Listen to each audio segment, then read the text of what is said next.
Então, pessoal, dando continuidade à nossa apresentação do artista Hansen Bahia, convidamos aqui Anderson, que é museólogo e gerente técnico da Fundação Hansen, e tem um conhecimento massa, bem específico e profundo aí para a gente discorrer mais sobre essa grande personalidade das artes plásticas mundial, né? Então, como a gente está falando no período inicial da trajetória da onde nasce o artista Hansen Bahia, né? A gente já percebeu que é um cidadão alemão que viveu intensamente as angústias da guerra, os traumas da guerra, né? E que a sua sensibilidade veio a aflorar, a sua sensibilidade artística aflorou depois de muito sofrimento, depois de muitas vivências angustiantes, né? E o interessante, Léo, é que o instrumento sempre da forma de Hansen externar sua arte, ele vai partir sempre de pessoas. E o Hamburgo, eu acho que deixou essa marca na trajetória de Hansen, até porque é lá em 43 que nasce o artista mesmo, Hansen, né? Num cenário trágico, num cenário de horror, que foi a Segunda Guerra Mundial, né? Que até hoje a gente ouve relatos e resquícios do que foi aquele período. E acho que a trajetória artística de Hansen, por mais que tenha nascido nesse período de dor, de horror, ela tem uma perspectiva muito humana. Por isso que as obras de Hansen a gente sempre vai ter o elemento humano presente, né? Através, por exemplo, da obra Drama do Calvário, onde ele vai narrar isso em 50, né? Nasce a obra Drama do Calvário, em estilogravura de papel arroz, que Hansen ele vai retratar o que foi a Segunda Guerra Mundial. Mas exatamente esse cenário de 43, desse tratamento que ele passou e o incentivo da própria enfermeira em fazer as pinturas, vai trazer uma marca muito significativa na trajetória dele e vai acompanhar até o final da sua vida, né? Até 78, quando ele encerra a sua produção artística e encerra, por consequência, a sua vida. Mas o último trabalho mesmo de Hansen, que foi uma Santa Ceia, que remonta também esse cenário, parece que ele estava selando o fim da sua trajetória em trazer uma Santa Ceia com os horrores da Segunda Guerra Mundial. Já é um tema recorrente, já que ele tinha abordado, né? Exatamente. E daí ele estrutura esse período, estrutura esse cenário com temas voltados para as pessoas no lado humano. Com certeza. Né? E ele mesmo, em suas próprias palavras, disse ter renascido, né? Posteriormente na sua vida a Bahia, que é o que a gente vai tratar mais na frente.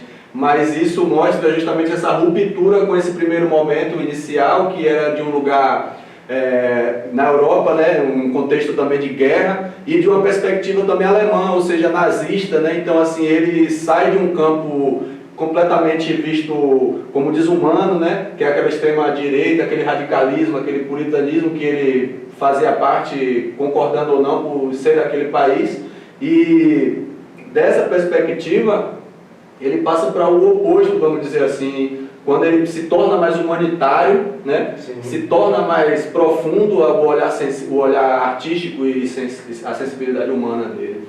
Então, assim, é um legado, uma experiência, uma experiência mesmo de vida de um artista muito relevante, né? Do potencial que a arte pode ter na vida de uma pessoa, né? Que nasceu no seio de uma nação nazista, né? Naquele período, e que desconstruiu a duras penas, né? Vivendo a forma como ele viveu, já que ele era militar de certa forma, né? E prestou socorro, viu muitas das misérias da guerra, a ponto de abalar o seu psicológico, né? No ano de 1943, quando ele vai se internar em um manicômio, e lá ele tem acesso a essas técnicas, né? E aflora de fato o artista Hansen. E o interessante sempre a gente fala do ponto de vista da história da arte, da própria pintura, gravura, que toda arte, toda expressão artística, ela tem uma história social, né? Então, sempre quando eu recebo visitantes, e aí a gente vai partir para uma mediação, não é um quadro só, não é só a pincelada, não é só as técnicas, não é só o escoço, a perspectiva, as técnicas empregadas, como o esfumato e outras técnicas que são empregadas. Não é a estética das camadas pictóricas da arte. Não é só isso que se trata uma obra de arte. Na verdade, tem uma história social, tem tem um passado aprisionado naquele momento onde o artista teve a leitura da sua época. E por isso que algumas obras elas são ela rompe o tempo, ela rompe a barreira temporal, ela consegue se atualizar, porque algumas expressões daquele momento onde o artista retratou, ela acaba acompanhando toda uma jornada, toda uma cronologia, e às vezes as obras de determinados artistas, ela rompe essa barreira do tempo e ela consegue se atualizar. Tem diversos outros artistas, não só Hansen Bahia, mas outros artistas que teve o seu momento, teve a sua leitura social da época, as suas obras ela consegue romper com a questão do tempo e ela se atualiza, né? Por mais que teve um período, por exemplo, como foi 43, hoje estamos vivendo um período cenário de guerra no mundo. Né? A gente está vendo aí o que está acontecendo com a Ucrânia, o conflito com a Rússia e os horrores que uma guerra traz. Então a obra de Hansen ela consegue também romper com essa barreira temporal, porque por conta do cenário social onde ela foi produzida. E o interessante dessa perspectiva de Hansen é cada cenário, né? A gente tem as obras de Hansen, elas são fatiadas em blocos. Tem um bloco e essas fases iniciais assim fantástica, porque de fato você dá para perceber da onde o artista partiu, né? Os pressupostos para se ter uma obra e toda aquela contextualização daquele período fez a obra de Hansen ter esse significado que eu acho que é fantástico do ponto de vista da história da arte. Não é só o belo, não é só estético, mas não é só a técnica, mas, sobretudo, tem uma perspectiva social que embasou o artista para produzir aquilo. Né? E eu acho que isso é fantástico, né, Léo? E ele tinha plena consciência disso também, ele verbalizou também nas próprias palavras dele de quanto mais o artista, seja lá em que linguagem for, ele lançar o olhar dele sobre a população, sobre as angústias da população também, seja lá também em que época, em que sociedade for, que é o que causa essa questão atemporal também. Ele acreditava em qualquer artista que lançasse o olhar sobre as angústias da população, do povo, do ser humano, estaria muito mais sincero, estaria sendo muito mais sincero e iria muito mais profundo naquela linguagem artística, né? Que é uma coisa que eu compartilho muito também, que é esse lado do artista antropólogo, né? O artista sociólogo. E Hansen tinha isso, era declaradamente assim, um olhar antropológico da arte sobre os aspectos sociais que acompanhou ele até o final da vida, né? Então, assim, esse nascimento dessa personalidade artística do Hansen é toda costurada, né, pela sua vivência, o desenrolar da sua juventude, que era um contexto muito peculiar, intenso, né? Que, assim, de caráter exclusivo na história da humanidade, que são as grandes guerras mundiais, e infelizmente ou felizmente ele estava no meio do bombardeio, recolhendo corpos, né? E fez com que essa sensibilidade, esse olhar, esse cuidado com o social, né, reverberasse durante toda a sua obra, lançando olhar, lançando luz em temas artísticos que ainda não eram muito recorrentes, né? E a questão eu vou dizer não técnica, né? Mas não estar somente preso à técnica ou ao requinte artístico, não, era mais uma explosão, né? Era mais um colocar para fora mesmo de forma muito expressiva, muito contundente aquilo que ele sentia. É interessante que esse ponto de vista, Léo, que não era só a técnica, né? E Hansen ele foi um cara que foi autodidata, né? Então ele não passou por escolas de pintura, ele não passou por escolas de gravura, ele não teve um professor, né, que ajudasse a lapidar e tal. Então eram as perspectivas dele mesmo. E o interessante desse ponto de vista que você pontuou é que era tudo muito voluntário em termos dele. Portanto que as obras de Hansen você vai ver que tem, ele absorve de várias fontes. Eu costumo dizer que Hansen bebe de várias fontes artísticas.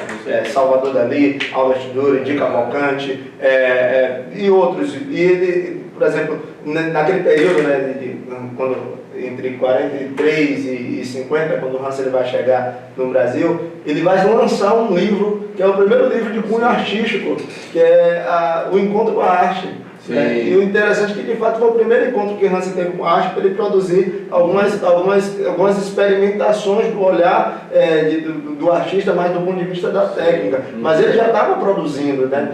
E a produção de 43 é uma produção que inicia lúdica, com pinturas voltadas bastante coloração.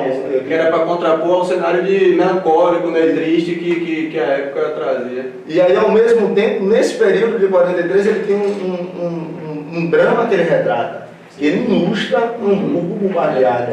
Ele tem as obras, tem esse cenário lúdico, mas no meio parece que ele faz uma ruptura, né? Que ao mesmo tempo que o artista está querendo colocar algo contrário ao que está acontecendo no mundo, mas aí tem aquele... quer denunciar, quer mostrar também, né? Exatamente, aí ele ilustra um Hamburgo bombardeada, e aí depois ele retoma esse campo lúdico novamente, e depois ele vai chegar aqui no Brasil, e chegando já produzindo algumas obras também voltadas para a literatura infantil, mas sempre o tema da guerra presente, sempre o tema da guerra aflorando, sempre despertando as inquietações, despertando o seu olhar, movimentando alguma coisa do artista que ele queria botar para fora. E aí a gente vai perceber que, de fato, essas fases de Hansen vai ser marcante nisso, e a gente, cada dia que a gente for falando nessa série, a gente vai externar o olhar, né, do artista sobre cada obra, sobre cada fase, para a gente entender como é que, de fato o Hansen ele partiu, de como ele consolida os seus trabalhos, de como ele se consolida como artista, porque até entre 40 e 50, né, Hansen não vivia da arte, né? Ele não era um artista consagrado. E a gente vai entender em que momento isso acontece, quando o Hansen, de fato, ele passa a viver da arte, até que ponto a sua arte começou a ser reconhecida mundialmente, né? Para onde ele levou, para onde ele percorreu. Mas esse momento introdutório é muito importante para as pessoas que estão acompanhando e entendendo a trajetória de Hansen, porque vai colocar o artista no seu lugar na história, né? No seu lugar nessa produção. E é muito relevante porque ele é, de fato, consequência do seu tempo, fruto do seu tempo. Você tocou num ponto que é fundamental para quem está na arte, na produção artística, que é essa coisa da espontaneidade, de uma sensibilidade que está dentro do ser humano, de alguns em um nível maior e outros em um nível menor, mas que está ali e que não foi algo preconcebido ou forçado. Você vê que foi a experiência dele humana que foi levando ele até chegar na forma de expressão artística. E é um legado muito relevante, muito importante. É bonito essa caminhada dentro da arte e ver aonde ele chegou com essa naturalidade, né? Porque o que faz, no meu ponto de vista, o artista é essa entrega verdadeira, né? Que quem se entrega de forma verdadeira à arte consegue perceber a questão humanitária, a necessidade da arte em denunciar, em pontuar, em colocar certas luzes sobre pontos que precisam ser evidenciados de desigualdade, enfim, de injustiças. Então, essa condição, o ponto de partida de Hansen, na minha opinião, é muito relevante, fundamental a gente falar que é um ser humano com uma sensibilidade artística assim, incrível, que foi colocado em situações, as circunstâncias, né, fez com que psicologicamente, internamente, ele sentisse toda aquela angústia para poder encontrar o seu remédio, encontrar a sua condição, a sua forma de vida, né, na arte, e deu no que deu, né, que foi talvez o artista, o xilogravador, vamos dizer assim, com um potencial, né, assombroso. Até a nível de produção, né, porque de fato o Hansen ele produziu muito. Então ele para cada período ele produzia assim assim, era um volume de produção fantástico. Exato. E diversificado, era um volume de produção ao mesmo tempo que a gravura ela dava essa condição de fazer uma reprodução em série, mas a quantidade de séries que Hansen produziu para cada tempo, e olha que a gente nem tem todas as obras, que eu falo, o conglomerado de produção completa a gente não tem aqui todas, mas o acervo da Fundação ele conta com mais de 13 mil obras, e a gente só de xilogravura a gente tem um pouco mais de 5 mil. É um volume muito gigantesco. Para o tempo que ele produziu, né, para o tempo que ele chegou aqui, né, Hansen, de fato, gravura mesmo, ele começa a produzir a partir de 46, né, sua primeira gravura que ele faz a demonstração por Cristo, né, e ele coloca, ele escreve, nós temos essa obra ainda na Fundação, né, e ele escreve considerando a sua primeira gravura, né, e daí a gente começa, e era a gravura daquele momento de 46, não é como ele termina a sua produção, e ele traz muito do expressionismo alemão, né, que é ainda, e de fato a Alemanha ela foi protagonista nesse início de produção de Hansen, mas foi também algo que ele queria romper, né, por conta do cenário que ele viveu. Então, quando termina a Segunda Guerra, Hansen ele não queria ficar na Alemanha, então ele vai viajar o mundo, ele vai conhecer outras culturas, ele vai experimentar outras vivências, ele vai chegar no Brasil, entendeu? Mas chega já com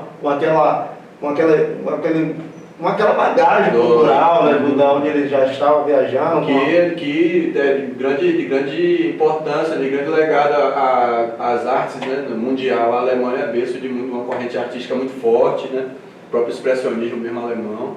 E não tinha como ele fugir, não tinha, o próprio Albert Dürer, né, que ele posteriormente traz na sua obra como influência direta, né, como um grande influenciador. Então ele queria ressignificar essa cultura alemã, essa arte que ele aprendeu, como você bem sabe, dar esse sotaque baiano, né, esse dendê. E de fato, Hansen Dürer foi um cara fantástico na gravura.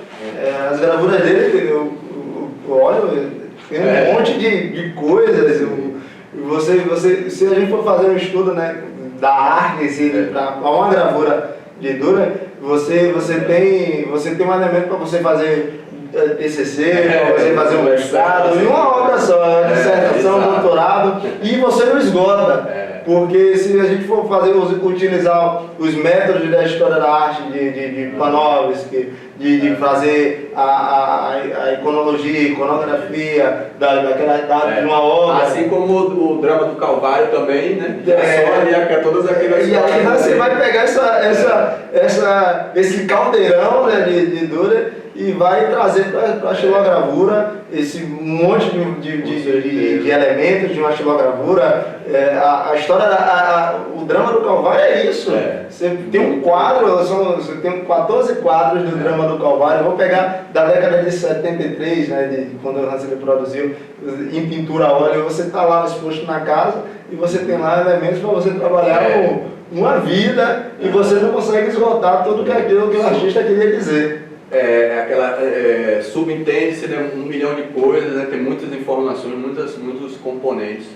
E o que tem a ver com esse olhar cuidadoso em relação ao contexto, não é uma leitura minimalista, uma leitura simplista, né, uma leitura que traz muitas informações, né, muitas informações pictóricas, informações artísticas naquela obra, né, então assim, não é algo reduzido ou que se tenha querendo enxugar, vamos dizer assim, a quantidade de... Ele produziu para valer. Produziu pesadamente. Então esse bate-papo sobre essa trajetória de Hansen, ela é muito importante, principalmente por conta de que esse é o mês da gravura aqui na Fundação Hansen Bahia. Então é o mês que nós celebramos o aniversário de Hansen, é o mês que a gente traz esse artista para esse ambiente, dizer que a obra dele é atemporal, com certeza, total. E dialoga em diversos momentos, em diversas fases A gente vê uma obra de Hansen de cunho de denúncia social muito grande, para além das técnicas empregadas, para além dos movimentos que ele deixou presente nas suas obras, para além dessa camada estética mesmo, mas é um artista que ele tinha uma sensibilidade incrível. Não é à toa que ele cria a Fundação Hansen Bahia aqui no Recôncavo, cria no interior da Bahia, a 110 quilômetros de Salvador. Ele poderia criar esse ambiente lá em Salvador, que estaria no palco do reduto dos artistas da época, da Escola Baiana de Gravura, mas ele decide vir, não, eu quero ir para o interior da Bahia, eu quero vir para São Félix, Cachoeira, eu quero deixar o meu legado aqui. A forma como ele vivia, e a oralidade conta muito isso, as pessoas, pessoas que conviveram com Hansen falavam que ele era um ser humano incrível. Ilse também, que foi a sua terceira esposa, que morou aqui em São Félix, que participou ativamente no processo de criação da Fundação Hansen Bahia. Então, esse legado do artista, um legado social, um legado humano, das suas obras, abrir as portas da sua casa para que a comunidade viesse estar presente. Onde ele chegava, ele se interagia, ele conseguia dialogar, mesmo com o alemão trucado, como o pessoal dizia que ele não falava muito bem o português, que era um alemão brasileiro, era um português meio... O alemão não perde nunca, é mais difícil. E aí ele tinha um português bastante trucado, mas ele conseguia interagir, conseguia passar a sua visão em termos de artista, em termos de ser humano, e é isso que faz parte da Fundação até hoje, é isso que a gente tenta continuar pulsando. As obras de Hansen vai continuar pulsando, as gravuras, as suas pinturas ela continua pulsando, e a obra ela não está morta, ela continua viva, continua reverberando, continua dizendo, continua falando, se comunicando. Total. E a gente vai falar mais sobre isso nos próximos episódios, porque a gente está no mês da gravura na Fundação Hansen, entendeu?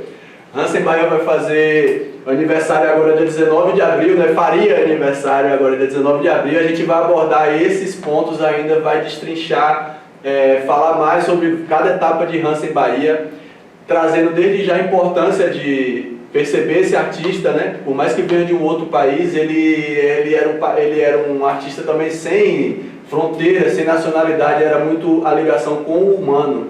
Então a gente vai abordar essa relação, essa passagem de Hansen por diversos lugares, diversos países, e vamos abordar nos próximos episódios das nossas conversas também, lançando um olhar sobre a xilogravura, o qual o próprio Hansen falava que era uma técnica antiga, porém que é muito funcional, ela transmite ideias modernas.